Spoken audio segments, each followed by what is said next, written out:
Bismillahirrahmanirrahim. Assalamualaikum warahmatullahi wabarakatuh. Alhamdulillahi rabbil alamin.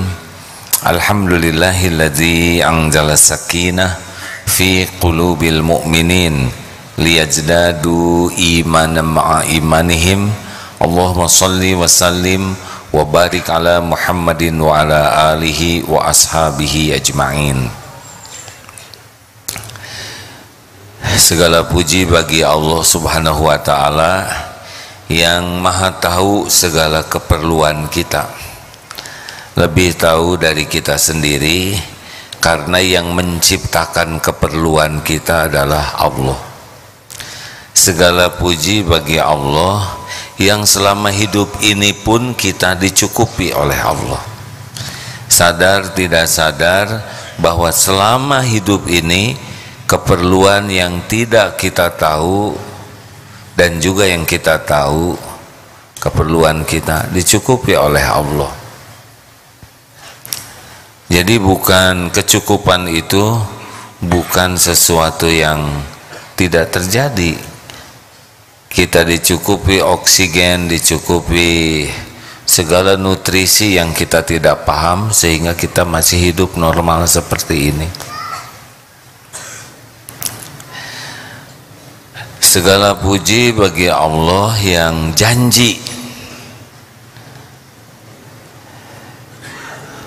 di dalam surat Ali Imran ayat 159, A'udzubillahi minasyaitonirrajim, fa idza azamta fatawakkal 'alallah innallaha yuhibbul mutawakkilin.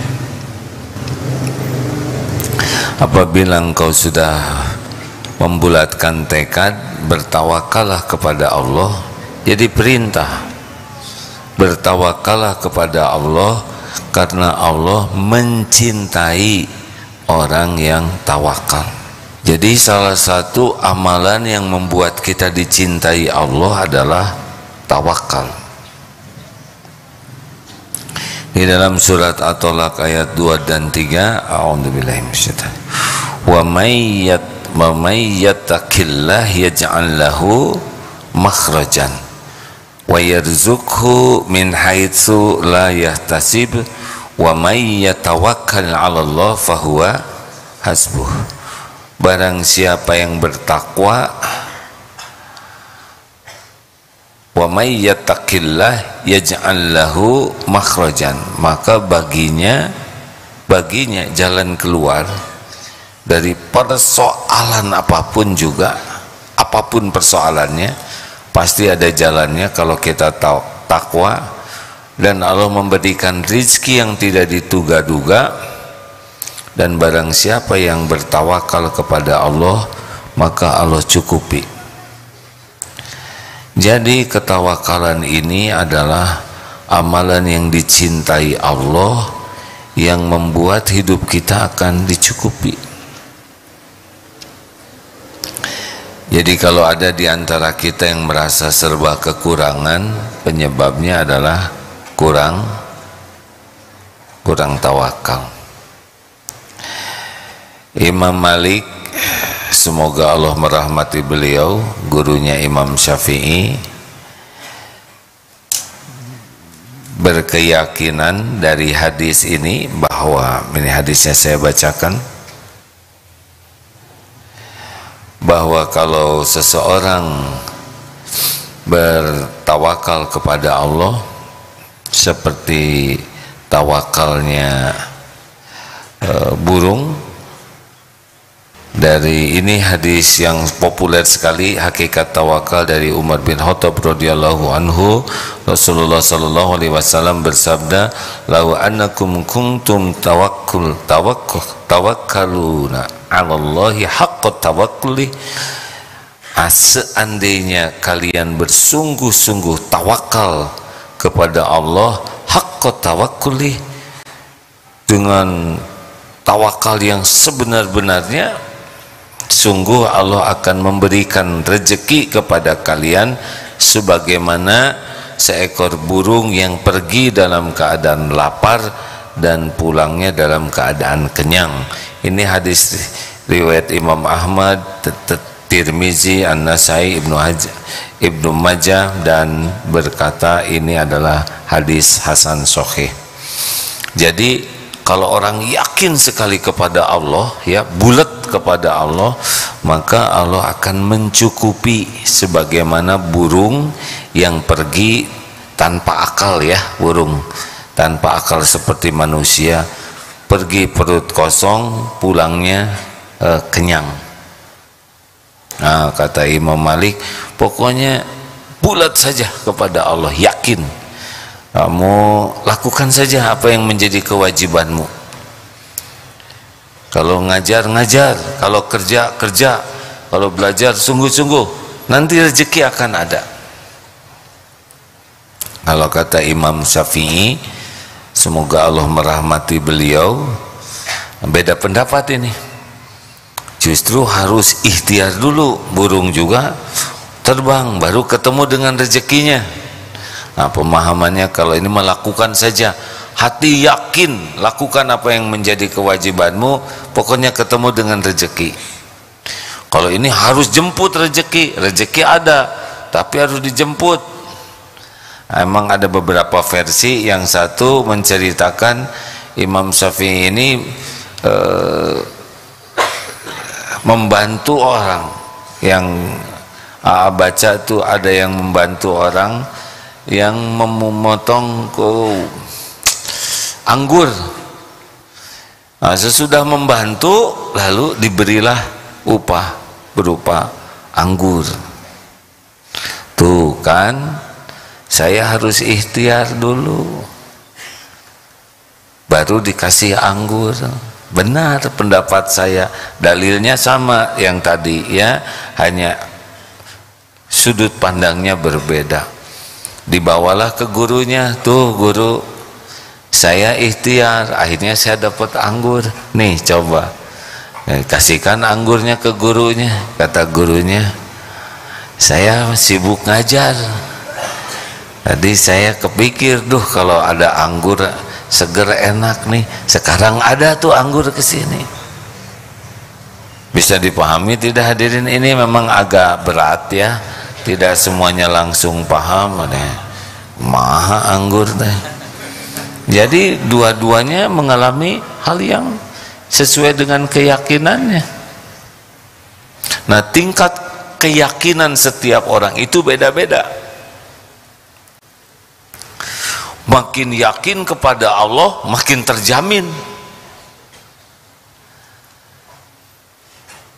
Orang yang hakul yakin kepada Allah, dia yakin nih, Allah Maha tahu segala keperluan saya. Allah tahu segala yang terbaik bagi saya. Allah pemilik segala yang saya perlukan. Tidak ada satupun karunia kecuali pasti milik Allah, dan hanya Allah yang bisa memberikan karunia itu. Bergabung jin dan manusia mau ngasih, Allah tidak izinkan, tidak bisa. Bergabung jin dan manusia mencegah, kalau Allah mau kasih pasti sampai kepada kita. Bulat yakin ini, Allah Maha tahu keperluan kita, Allah yang menggenggam yang kita perlukan, dan hanya Allah yang bisa memberi, menahan atau mengambil. Tidak ada yang bisa mencegah, menolak apa yang Allah berikan, dan Allah tahu isi hati kita. Jadi tugas kita apa? Tugas kita adalah ihfazillah yahfazka. Jagalah apa yang Allah sukai, perintahkan, niscaya Allah akan menjagamu. Ihfazillah tajidhu tujahak. Ihfazillah tajidhu tujahak. Jagalah Allah, niscaya engkau dapati ada Allah di hadapanmu. Fas'alillah, maka mintalah tolong kepada Allah. Wa idasta'anta, jikalau kamu minta tolong, wasta'in billah, cukuplah minta tolong kepada Allah. Karena semua manusia ini tidak bisa memberi manfaat kecuali izin Allah. Allah yang menggerakkan. Semua makhluk tidak bisa mencelakakan kita kalau Allah melindungi kita. Bulat yakin semua makhluk la haula wala quwata illa billah. Jadi apapun yang kita inginkan urusan dunia, Allah penggenggamnya. Apapun yang kita inginkan urusan akhirat, Allah yang menguasainya. Maka kita bergaul dengan manusia, ikhtiar itu adalah amal soleh. Dalilnya dalam hadis Bukhari, Muslim, al-mu'minul qawi khairun wa ahabu ilallah minal mu'mini dhaif. Mukmin yang kuat lebih baik dan lebih dicintai Allah daripada mukmin yang lemah. Wa fi kulli khairan, dan dua-duanya ada kebaikan. Ihris ala ma yanfa'uk, bersungguh-sungguhlah dengan apa-apa yang bermanfaat bagimu. Wasta'in billah, dan mintalah tolong kepada Allah. Satu paket nih tawakal tuh. Wala ta'zaz, dan janganlah kamu lemah. Jadi rukun tawakal itu kesempurnaan ikhtiar dan juga kesempurnaan doa. Apa yang membedakan? Nah, kita tidak boleh bersandar kepada ikhtiar kita, kepada sebab. Jadi kita berobat, kita tidak boleh bersandar kepada berobat. Berobat itu amal soleh, sudah cukup. Apa yang Allah takdirkan, Allah sembuhkan, itu urusan Allah. Kita bekerja, itu amal soleh. Tapi jaminan rezeki kita, jumlahnya dan sebagainya, itu betul-betul terserah Allah mau memberi kepada kita. Jelas? Jadi masalah kita itu bersandar kepada kemampuan, bersandar kepada keahlian, bersandar kepada pengalaman, bersandar kepada relasi, bersandar kepada orang tua, bersandar kepada popularitas, bersandar kepada itu sudah tidak boleh ada lagi. Walaupun kita punya. Contoh, suatu saat ada dua ulama, saya lupa namanya, ingin tahu bagaimana jaminan Allah. Ternyata didapati ada burung yang patah. Ini burung lagi nih. Bagaimana nih burung patah dapat rezekinya? Ternyata datang burung lain yang bawa rezeki ke burung patah ini. Benar, tinggal diam aja rezeki pasti datang. Akhirnya beliau meninggalkan ikhtiar dan yakin rezeki pasti datang. Ketemu dengan seorang ulama lain. Mengapa engkau tinggalkan usaha? Karena saya yakin pasti rezeki datang seperti burung itu. Lalu ulama ini berkata, mengapa engkau memilih seperti burung yang patah, tidak seperti burung yang membawakan makanan? Padahal sebaik-baik manusia khairun nas anfa'uhum linnas. Kan ada dua burung tuh ya, satu burung patah yang diberikan makanan oleh burung yang sehat, satu burung sehat yang membawa makanan. Nah, ulama tadi memilih burung yang patah, tapi dianjurkan oleh sahabatnya, kenapa kita tidak memilih menjadi burung yang bisa mengantarkan? Maksudnya, kenapa kita tidak memilih menjadi orang yang bisa mengantarkan rezeki bagi yang lain? Kalau mau tawakal, itu pun bagian dari tawakal.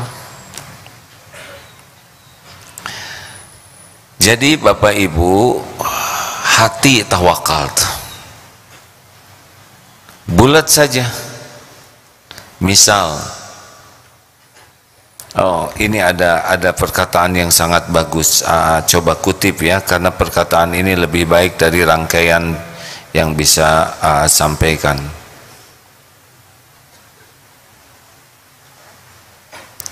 Nah, ini dia. Mana? Bismillah ya Allah. Nah, silakan.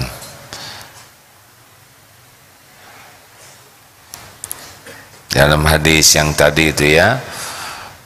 Jadi terdapat seruan untuk qanaah dan menggantungkan hati hanya kepada Allah semata, serta betul-betul tidak berharap apapun kepada manusia untuk urusan pribadi ya, tapi berharap manusia soleh, berharap manusia tobat, berharap manusia bisa bekerja dengan baik, itu harus. Tapi kita ngarep-ngarep diberi oleh manusia, jangan. Kumpulkan dalam hati dan tanamkan untuk berputus harapan dari tangan makhluk. Gantungkan semua harapan itu hanya kepada Allah semata, sebagaimana engkau dengan lisanmu tidak meminta melainkan hanya meminta kepada Allah, tidak memohon kecuali hanya kepada Allah. Wajib bagimu tidak berharap kecuali harap hanya kepada Allah semata. Wasta'in billah wa idza sa'alta fas'alillah wa idza sta'anta wasta'in billah. Berharap dari semua manusia, hilangkan rasa berharap dari manusia sehingga tidak tersisa di hati kecuali hanya berharap kepada Allah. Dan sholat merupakan bentuk ikatan antara dirimu dengan Allah semata. Sholat dapat membantumu meraih jalan tawakal ini, karena dengan sholat itu bagaimana? Iyyaka na'budu wa iyyaka nasta'in ihdinas siratal mustaqim, hanya kepadamu ya Allah, bulat. Jadi kita kalau mau minta dalam sholat itu sudah mencukupi. Rabbighfirli warhamni wajburni warfa'ni warzuqni wahdini wa'afini wa'fu'ani. Bulat Allah, hanya Allah lah yang bisa memberikan semua apapun yang baik bagi kita. Barang siapa orang yang tidak berharap kepada manusia, maka hidupnya akan terhormat dan berwibawa. Namun barang siapa yang hidupnya selalu bergantung kepada manusia, maka dia hidup dalam kehinaan dan kerendahan. Barang siapa yang hatinya bergantung kepada Allah, tidak berharap kecuali hanya kepada Allah, niscaya Allah akan cukupi. Itu janji Allah ya. Mari kita berlatih hadirin. Misal yang gampang-gampang saja dulu di rumah, kepada orang tua. Ada di sini anak-anak, pastikan rezeki anak sebagian itu dari orang tua, lewat orang tua. Kalau tidak bicara ke orang tua, apakah mungkin kita dikasih bekal? Coba saja sholat, minta ke Allah, ya Allah, saya minta bekal. Coba, hanya Engkau pemilik rezeki, hanya Engkau yang menguasai semua rezeki lewat siapapun yang Kau kehendaki. Nah, ke sekolah, ini bekalnya, bisa begitu. Nggak jadi deng, ya Allah. Coba, masih ingat kisah tentang Adi itu? Masa itu lagi saya ceritakan? Masih ingat belum? Ingat ya? Ingat nggak? Jangan ngebohong. Boleh saya ceritakan sedikit? Saya sudah agak lupa memodifikasi saja. Jadi seorang ayah yang yakin kepada Allah dan ingin membantu anaknya yakin. Bapak, ayah, saya di sekolah ada acara Dharma Wisata, saya ingin ikut. Bagus, bagus, ikut. Minta ke Allah nak. Harus bayar Pak. Saya lupa jumlahnya nih ya, maklum sudah tua kan, ada 3 cirinya. Apa? Mudah lupa, yang kedua dan yang ketiga udah lupa saya ya. Jangan menertawakan orang tua hadirin. Katakanlah 250.000 udah naik ya, dulu enggak segini. 250 ya bagus nak, enggak ada masalah, minta ke Allah. Salat yang bagus, doa. Salat bagus. Jangan lupa ke masjid, doa. Hanya Allah yang menentukan. Doa nih hari Kamis, ya Allah saya minta uang, kata bapak saya, hanya kepadamu. Besoknya Gimana, sudah minta? Iya Pak. Baik, ini ada uangnya. Alhamdulillah, bayarkan uang ini untuk temenmu yang tidak punya ongkos. Lah Adi mana Pak? Insya Allah Adi sedekah, Adi sholat, Allah suka. Kalau Allah menghendaki Adi berangkat, Adi bakal berangkat. Tapi kata guru, Adi juga yang berangkat yang bisa bayar. Itu kata guru. Kalau Allah menghendaki pasti berangkat. Kalau Allah tidak menghendaki, Adi tidak berangkat. Yang penting Adi minta ke Allah, sedekah. Bu guru, ini bayar. Alhamdulillah Adi kamu bayar. Tapi kata bapak saya, ini buat ngebayarin yang tidak punya ongkos. Oh, emang ada Bu Guru? Ada, si Fulan. Adi mana? Itu dia Bu Guru. Saya juga, kenapa saya nggak dikasih? Maaf ya Adi, kamu tetap nggak bisa ikut kalau kamu nggak bayar. Kata bapak saya, perkara berangkat atau tidak itu tergantung Allah, bukan tergantung bapak atau guru. Iya, tetap kamu harus bayar Adi. Nah, besoknya nih, ini hari Jumat mungkin ya, besoknya hari Sabtu, hari keberangkatan, udah tahajud, udah hari tadi berangkat, tapi kan Adi belum bayar Pak. Udah lesu tuh Adi. Gak apa-apa Di, berangkat aja, kamu udah tahajud, udah doa, udah sedekah, Allah melihat semua yang kau lakukan. Insya Allah ayah doakan kamu dapat yang terbaik. Mau berangkat, mau tidak berangkat, semuanya baik. Yang penting niat maksimal, ikhtiar maksimal. Ayo deh, Allah maha melihat semuanya. Lesu, kata ibunya. Aduh lah Pak, kasihan si Adi masih kecil. Bapak mau udah tua, tawakal. Ya ini belajar Bu. Allah tahu niat Bapak bukan menjerumuskan anak. Allah mengetahui niat kita. Allah menyaksikan apa yang kita lakukan. Adi lesu. Adi sambil jalan istighfar, sholawat, ke musola nanti ya. Ya apa lesu. Mas tuh mana kecil ya, jangankan yang kecil, ini aja belum tentu semangat. Sampai ke musola, sholat sambil jalan teh, astagfirullah ya Allah, gini-gini amat. Ya Allah, tolong atuh ya Allah, ini gini-gini amat keadaan saya. Kelihatan oleh KM, Adi, ini udah bis, sudah ada bis, orang pada naik. Adi ayo naik. Ini cepetan, udah mau berangkat. Tapi saya belum bayar. Oh belum bayar, udah tuh jaga sekolah aja ya, sing sabar Adi. Nah si temennya itu naik tuh ke mobil. Adi dadah, aduh Gusti ya Allah, mungkin didramatisir ya. Aduh ya Allah, dadah Adi, terima kasih ongkosnya. Ya Allah. Sambil mau pulang pakai sepatu, tiba-tiba, saya mohon maaf ya kalau nyebut merek karena ceritanya pakai merek ini. Tiba-tiba datang mobil bagus tuh. Yalah, mobil bagus aja lah ya. Saya tetap nggak tega nyebut merek, pokoknya mobil yang biasa dipakai orang kaya. Berhenti, buka pintunya, turunlah. Katakanlah anaknya tuh namanya teh nggak enak nama saya. Siapa mau nama apa? Asep. Ada dokter Asep di sini nih. Pas datanglah Fulan ini ya.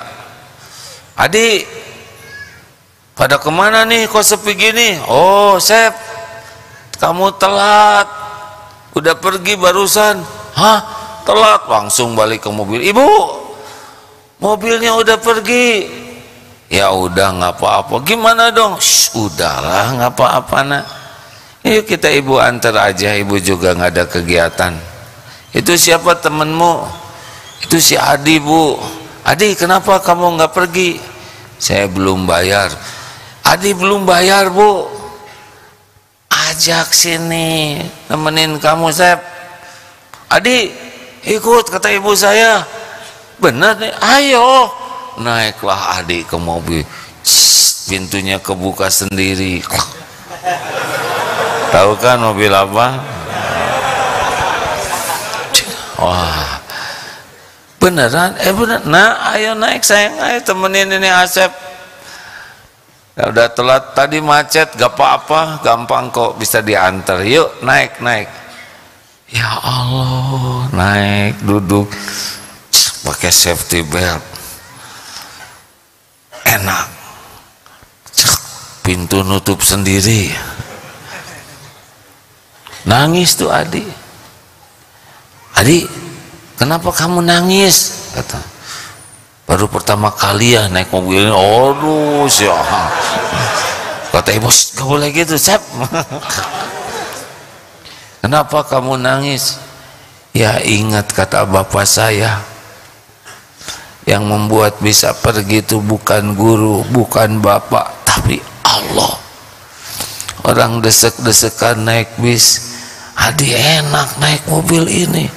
Keleyeng di rest area, berhenti dulu. Kata ibu, tunggu dulu ya, ibu beli. Kamu makanan apa anak Adi? Nggak apa-apa, udah belum sarapan kan, nanti ibu beliin aja. Turun ibunya, naik lagi. Ini pizza, roti isi, pokoknya mah bayangkan sendiri aja ya. Orang kaya. Nangis lagi si Adi. Kenapa Adi kamu nangis melulu? Ya kebayang 250.000 cuman dapat roti seupil ya. Ini mah ada es krim, ada jus, ada aduh ya Allah. Nah di rumah kata bapaknya, Bu, kalau jam 9 si Adi nggak ada berita, insya Allah takdirnya pergi. Kalaupun pulang nggak akan disia-siakan oleh Allah ya. Tunggu Adi nggak pulang-pulang, barulah sore hari datang, diantar ke depan rumah. Abah ceneng, aduh lari dipelankan sambil bawa roti unyil ya, roti unyil, talas. Aduh Allah, kenapa gimana? Benar janji Allah, Abah. Nangis, bertiga nangis. Janji Allah benar. Saya juga nggak kuat nerusinnya, ada sedih. Menemukan janji Allah. Ini latihan penting hadirin. Riyadhah untuk tidak berharap dari makhluk. Kita terlalu banyak bersandar kepada selain Allah. Tenang, yang gini mah gampang, saya juga udah pernah. Emangnya bakal bisa tuh kalau Allah menolong. Udah tahu jalannya itu, udah tahu, saya udah pernah kesini, lupa ke Allah. Betapa gampang oleh Allah dibikin lupa, betul? Ini mah cetek urusan ini mah, saya udah tahu ilmunya, itu sudah bersandar tuh. Tenanglah, saya punya temen, ayah saya itu relasinya bersandar. Mudah bagi Allah untuk membuat orang tidak buka HP, tidak ngangkat telepon, atau sangat sibuk karena bersandar ke makhluk. Mulai latihlah hadirin, jangan dulu ke makhluk, ke Allah dulu dalam segala hal ya. Ya Allah, mau ketemu dosen, ya Rob, takdirmu saya kuliah. Katanya dosen ini sulit ditemui. Tidak ada yang sulit bagimu ya Allah. Engkau yang membulak-balik setiap hati. Di WA enggak dibales ya Rob. Hanya engkaulah yang kuasa membuat dosen ini. Engkau yang maha kuasa atas segalanya. Tidak sulit bagi Allah membuat dosen itu mau nunggu dan pas waktunya. Betul? Mau parkir nih ke sini ya, tadi rada susah. Ya Rob, hanya engkau lah pemilik segala lahan, nggak usah gitu-gitu amat ah ya, tolong ya Allah saya mau parkir. Hanya Allah yang mengatur, jarang orang minta tolong ke Allah. Padahal kita bisa dibuat belok ke tempat yang memang itu kosong, dan doa itu jadi pahala bagi kita dibanding orang nyari tempat parkir nggak pakai doa.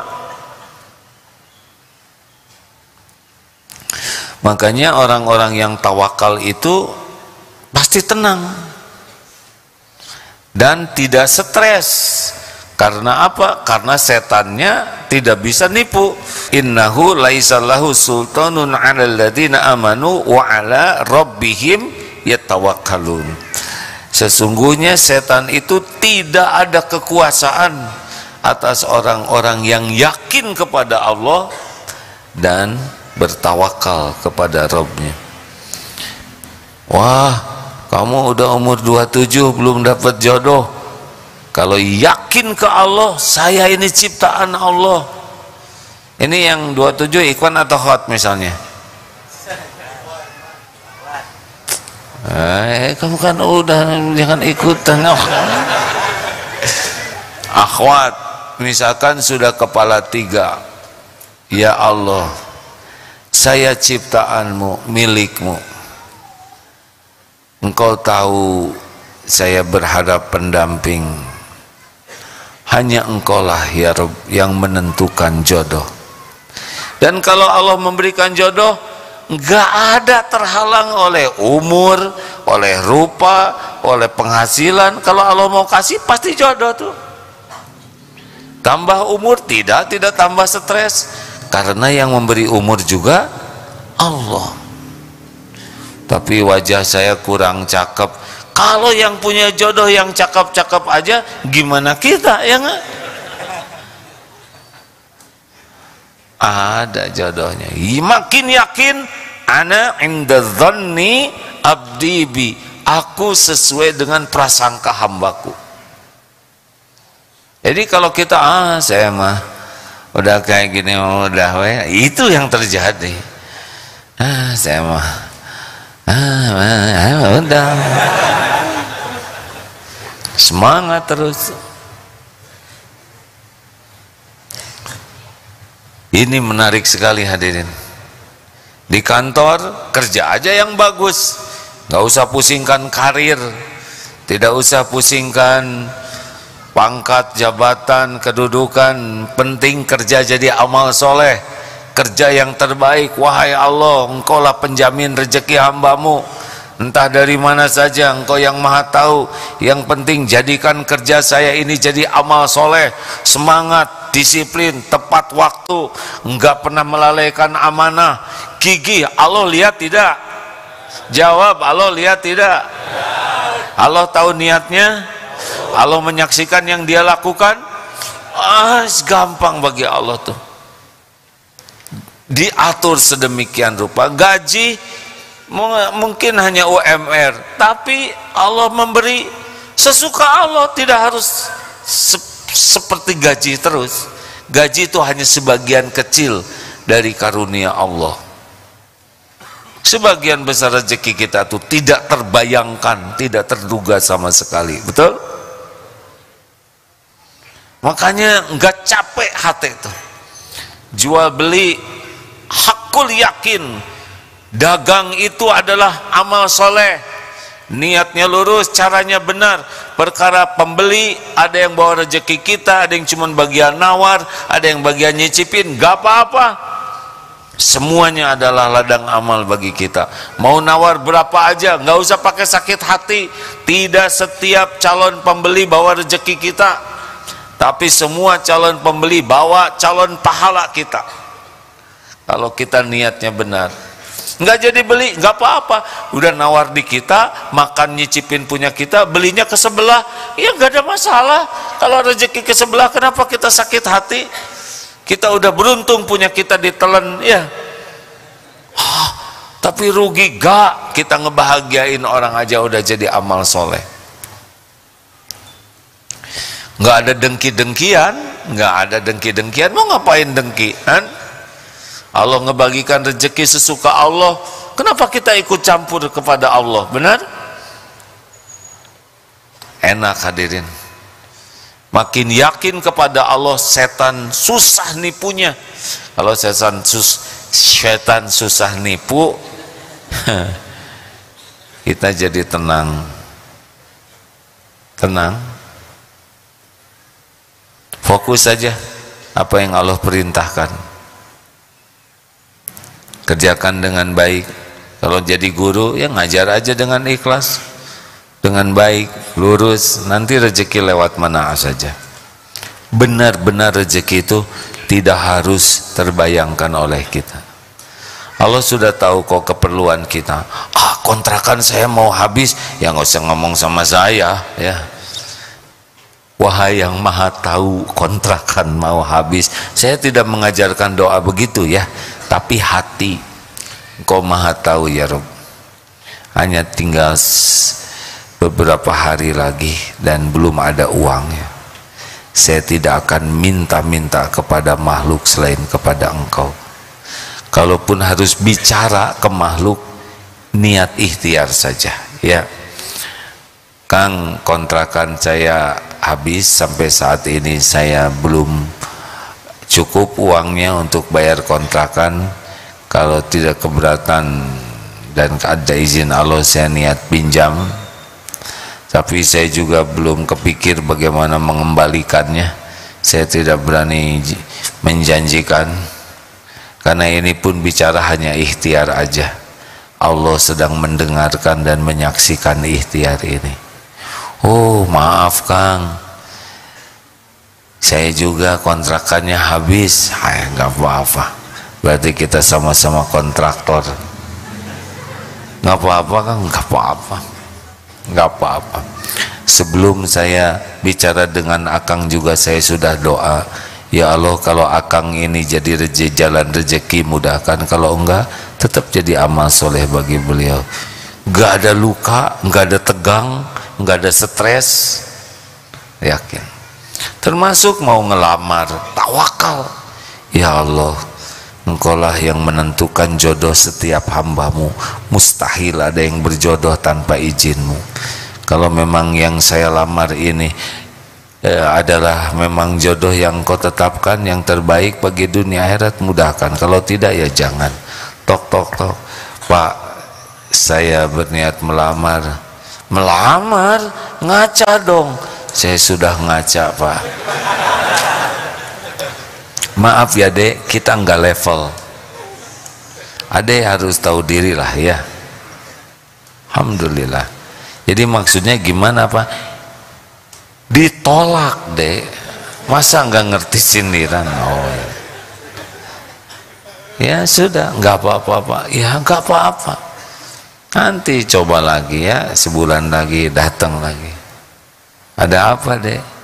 Sama Pak, saya seperti kemarin niat melamar putri Bapak. Apa ada yang nggak dengar? Bukankah sudah saya tolak? Jadi maksudnya gimana? Tetap sekali ditolak, tetap ditolak. Tolak. Wah, ini pahlawan kemerdekaan. Sekali merdeka, tetap merdeka. Merdeka.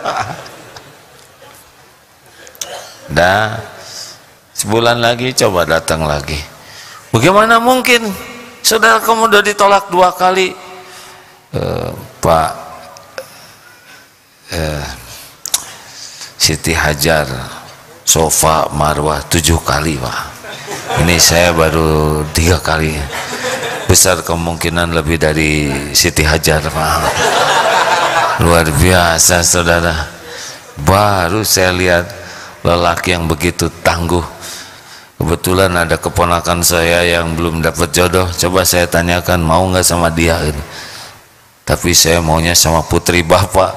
Sekali tolak.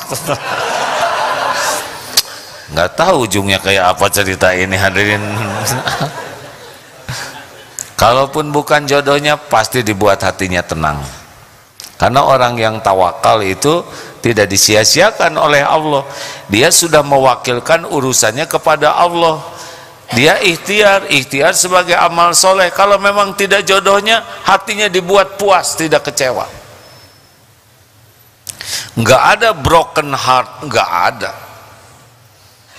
Allah yang membulak-balik hati. Allah nggak mau ngasih karena bukan yang terbaik buat dia. Bagaimana kita kecewa dengan pemberian takdir terbaik dari Allah? Tidak ada sok tahu. Makanya dalam hal apapun ke Allah dulu. Gimana saya ini badan lumpuh, gak mungkin saya nggak minta tolong. Sebelum bicara ke yang minta tolong, ke Allah dulu. Ya Allah, saya ingin ke toilet, Bu, atau siapa panggil, boleh saya minta bantuan? Dilapangkan hatinya, lega orang yang akan menolong tuh dengan sukacita nanti. Tapi kalau tidak minta tolong ke Allah, tolong saya nggak kuat, bisa jadi datang tapi tidak dengan sukacita. Minta ke Allah dulu, apapun ke Allah dulu, karena Allah maha dekat. Dia lebih dekat kepada kita dari siapapun, ilmunya, kekuasaannya, pendengarannya, pengawasannya. Dan hanya Allah yang maha kuasa. Tanpa izin Allah nggak ada yang bisa bergerak. Nikmat sekecil apapun milik Allah. Wa ma bikum min ni'matin faminallah. Ini enak. Mau nelepon, ke Allah dulu. Ya Allah, saya akan nelepon seseorang. Kalau baik sambungkan, kalau enggak apa-apa. Enggak diangkat, enggak ada masalah ya enggak? Tidak harus setiap telepon. WA enggak dibalas, enggak ada masalah. Ya Rob, kalau memang jawaban terbaik didapatkan, kalau enggak ada masalah. Sama di rumah tangga. Istri ingin apapun kepada suami, ke Allah dulu sebelum bicara. Suami ingin apapun dari istri, ke Allah dulu. Kalaupun diskusi, ke Allah dulu. Misal punya anak, mau disekolahkan di mana atau mau dipesantrenkan di mana, ke Allah dulu. Allah yang tahu mana tempat terbaik. Ini anak kita tuh ciptaan Allah, yang menciptakan kemampuan bagi anak itu adalah Allah. Yang tahu bakat terbaik bagi anak itu adalah penciptanya. Kita sebagai orang tua nggak tahu banyak. Walaupun orang tuanya ustadz, belum tentu anak ini bakal jadi ustadz. Orang tua dokter, belum tentu jadi dokter. Yang paling penting anak tuh jadi soleh. Bolehkah anak disekolahkan di luar negeri? Silakan, kalau bisa membuat siap husnul khotimah. Intinya dari nyekolahkan anak itu bukan semata-mata agar anak dapat dunia, tapi anak siap kalau meninggal kapanpun juga. Itu yang paling penting. Dan Allah paling tahu sekolah di mana yang paling bagus, ya. Nah, istiqoroh. Saya pengen anak sekolah saya ingin di sini. Udah, tenang. Ada Allah. Allah sedang ngedengar obrolan ibu bapak tentang anak ini. Ya, Allah tahu niat ibu, Allah tahu niat bapak. Hayo, minta tolong ke Allah. Nggak akan bertengkar. Tapi nggak ingat Allah, yakin bertengkar tuh. Setiap tidak memasrahkan kepada Allah, potensi ditipu setan. Makanya ingin apa-apa teh ke Allah dulu. Kalau baik semoga dimudahkan, tapi kalau nggak baik jangan. Ya, setuju hadirin? Kayak mau kesini nih ya, doa dulu. Ya Allah, terserah cara doanya gimana ya, tapi intinya begini. Ya Allah, Engkaulah yang paling tahu siapa Agim yang sebenarnya. Tidak ada yang tersembunyi bagimu. Terserah ya, saya nggak mengharuskan saudara yang nyebut kayak gini.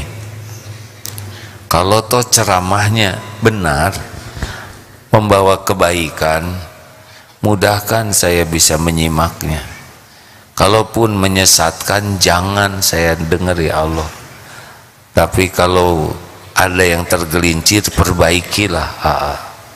Ini sambil duduk begini kan, jangan nganggur hadirin. Doa, ya Allah, siapa tuh yang pakai sorban kutab ketap? Bukan kutab ketap nih, ceramah hadirin. Bimbing ya Rob, agar lisannya benar, mengatakan yang benar, bimbing hatinya agar niatnya lurus, dan lindungi kami semua dari ilmu dan amal yang salah. Itu doa saudara, itu bagian dari ketawakalan.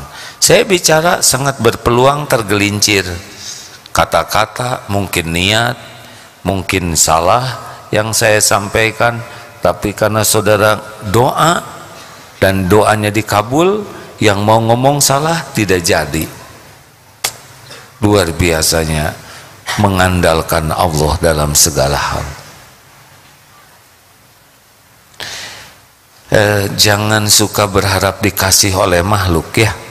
Latihan yang kecil-kecil, misalkan lagi duduk begini, temen pegang korma 3 ya, kayak enak, diam, jangan sampai wajah ini udah minta-minta, oh enak ya, itu sama, diam. Kita tanpa makan korma itu pun gak akan mati kelaparan, benar? Kenapa sih kita ngotot sekali pengen dikasih korma? Diam, itu ujian, ujian kesabaran yang getir. Dia makan kurma, kita kurma temennya enak pisan ya Allah, kata dia tuh. Kita tenang, tegar kan, jiwa ragamu tegar kan. Udah, nggak usah ngelirik, nggak usah pengen, nggak usah minta, nggak usah menunjukkan. Kita ingin tanpa kurma itu pun baik-baik aja, betul? Jangan gadaikan kehormatan, harga diri dan martabat kita demi korma. Nyungkun atuh, tulung, nggak ada wibawa pisan, diam. Sama pembagian, ada pembagian makanan gratis untuk duafa. Kita duafa enggak? Kalau bukan duafa enggak usah. Pembagian makanan bebas untuk siapapun, kita sanggup beli nih ya. Dan banyak yang antri, enggak usah ikut antri. Kita punya uangnya kok buat beli.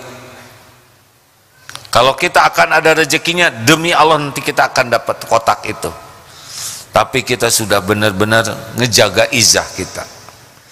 Ayo jangan segala antri ya. Ya mau antri. Lihat ini antri rebutan, sikut-sikutan, mau apa? Kalau kita tidak memerlukannya, orang yang lebih perlu silahkan. Sama keundangan mah jelas, undangan mah gratis ya. Jangan suka ngincer dari jauh. Aduh eta sate tinggal 4 ya nggak? Tuh 2 tuh ngadoa ya Allah semoga mereka hilaf. Tidak mah, nggak usah begitu. Jangan berharap. Termasuk punya teman kaya, punya teman mampu, banyak segalanya, punya ini, punya itu. Kita jangan ngarep-ngarep ujuk-ujuk rajin nelponin tahajud. Om sudah tahajud belum? Semoga om dibahagiakan Allah dunia akhirat ya. Nah, ada keinginan biasanya. Kan ada, maaf ya saya tidak niat suudzon, tapi pola itu rada hafal. Biasanya 3-4 hari sebelumnya teh ngedoain terus, sing sehat aa ya, baru hari ketiga gimana ya aa ya. Tapi kita harus paham lah, kalau tidak kepepet juga mungkin orang nggak seperti itu. Dan kalau kita posisi seperti dia pun mungkin kita gelagapan mencari jalan keluar ya. Jangan menginginkan apa yang ada di tangan orang. Sepanjang kita masih bisa tahan-tahan aja. Tidak setiap meminta ke orang itu ada takdir rezekinya buat kita. Udah minta, udah ngarep-ngarep, Allah nggak ngasih, aib bagi kita, betul? Dan dikasih pun kalau kita ngarap-ngarap tetap kita kehilangan kehormatan ya. Bapak Ibu lihat, siapapun yang minta-minta itu pasti jatuhnya hina. Walaupun punya pangkat setinggi apapun, hakim agung ngadak-ngadak jadi hakim hina gara-gara minta-minta, betul? latih sekuat tenaga.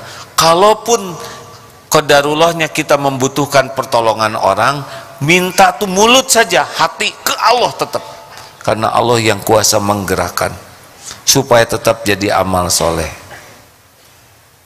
Gimana kalau kita udah minta tolong, dia tidak nolong kita? Allah saja minta terus sampai Allah menggerakkan siapa yang dia kehendaki. Ini teh latihan penting hadirin. Ayo, latihan putus harapan dari makhluk sehalus apapun. Dulu guru saya mengajarinya begitu. Jangan ngarep apa-apa dari makhluk. Jangankan di mulut, di hati juga jangan. Allah sudah tahu apa yang perlukan, apa yang inginkan, dan tidak penting keinginan kita terpenuhi.